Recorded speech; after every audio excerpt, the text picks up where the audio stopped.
पाकिस्तान के क़याम से लेकर अब तक पार्लिमानी सियासत का गढ़ रहने वाला बंगला, जहां बरतानवी दौरी हुकूमत में असिस्टेंट कमिश्नर राजा औरंगजेब खान अपनी अदालत लगाया करते थे। साबिक सूबाई वजीर बराए एजुकेशन इस बंगले में क्यों रहाइश पजीर हैं और आज भी इसे छोड़ने के लिए क्यों तैयार नहीं। इस तारीखी बंगले और अदालत के अंदरूनी मनाजर देखिए पहली बार डिस्कवर पाकिस्तान पर। डिस्कवर पाकिस्तान आज आपको एक ऐसे तारीखी बंगले की सैर करवाएगा जो बरतानवी दौर में बना और आज भी वो उसी तरह कायम और दायम है।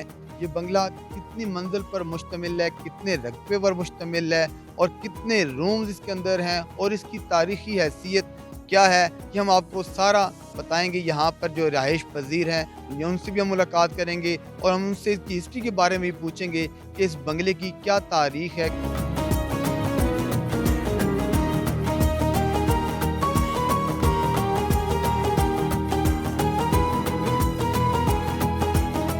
जिस वक्त मेरे साथ मौजूद हैं राजा यासिर हुमायूं सरफराज साहब, जो साबिक सूबाई वजीर हाई एजुकेशन भी रह चुके हैं। इतना तारीखी पुराना बंगला है, इसके हवाले से हम राजा यासिर साहब से पूछेंगे। यासिर साहब, आपका सबसे पहले तो बहुत शुक्रिया। और इस बंगले की तारीख सर कितनी पुरानी है, इसके बारे में हमारे नाज़रीन को बताइए। ये जी बंगला जो है ये 1873 में मेरे परदादा राजा औरंगज़ेब खान ने तामीर करवाया था और बुनियादी तौर पे ये बैठने के लिए था और जो बाहर के मेहमान थे उनके ठहरने के लिए था।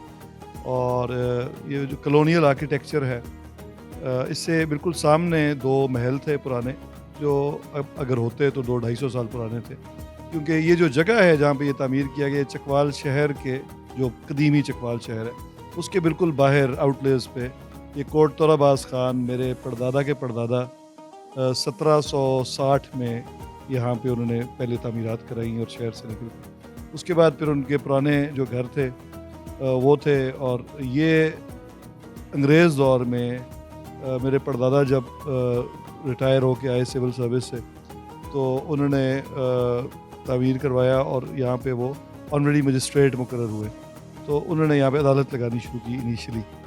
और फिर 1924 में मेरे दादा राजा सरफराज खान, उन्होंने इसको रिहाइश में तब्दील किया और ये शायद अपने ज़माने की बिल्कुल मॉडर्न रिहाइश गाह थी और अटैच बाथरूम्स और सारे जो ऊपर क्वार्टर्स हैं रहने के।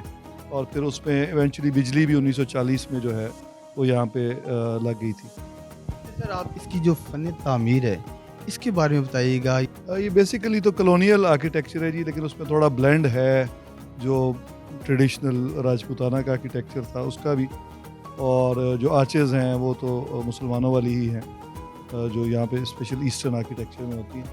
वक्तन फ़वक्तन जो चेंजेस भी आती रही, उसमें हमने ये ख्याल रखा कि उसी को, उस थीम को कंटिन्यू किया जाए। टाइल्स भी जो हैं वो विक्टोरियन टाइल्स लगी हुई थी यहाँ पे, जो कुछ सेम की वजह से ख़राब हो गई, उनको रिप्लेस भी जब मैंने किया तो उन्हीं विक्टोरियन टाइल्स के साथ किया। इसके अंदर रूम्स कितने हैं और इसमें कौन सी ऐसी कीमती अशिया जो पुरानी यहाँ पर पड़ी हैं इस बंगले के अंदर?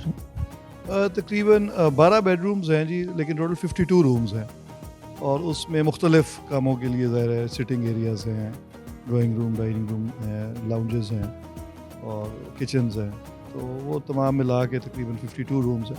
जो डाइनिंग टेबल है वो भी 100 साल से ज़्यादा पुराना है, मेज़, कुर्सियाँ और फर्नीचर के पुराना जो बच गया था जो मैं रिस्टोर कर सका हूँ वो मौजूद है। साहब, ये बताइएगा कि इससे ये जो बंगला बना हुआ है ये कितने रकबे पर मुहित है? और इस बंगले के अंदर हमने एक देखा कि एक कॉलेज भी और स्कूल भी यहाँ पर बना हुआ है, तो इस बंगले के अंदर स्कूल और कॉलेज का ख्याल आपको कैसे आया? बेसिकली तो जी जो कोट तोराबाज खान है ये 114 कनाल गालबन जगह थी। ज़ाहिर बाद में डिवीजन्स हो के 4-5 जनरेशन हो चुकी हैं, तो ये जो इस बंगला का बाउंड्री वॉल है इसमें तो 34 कनाल जगह है।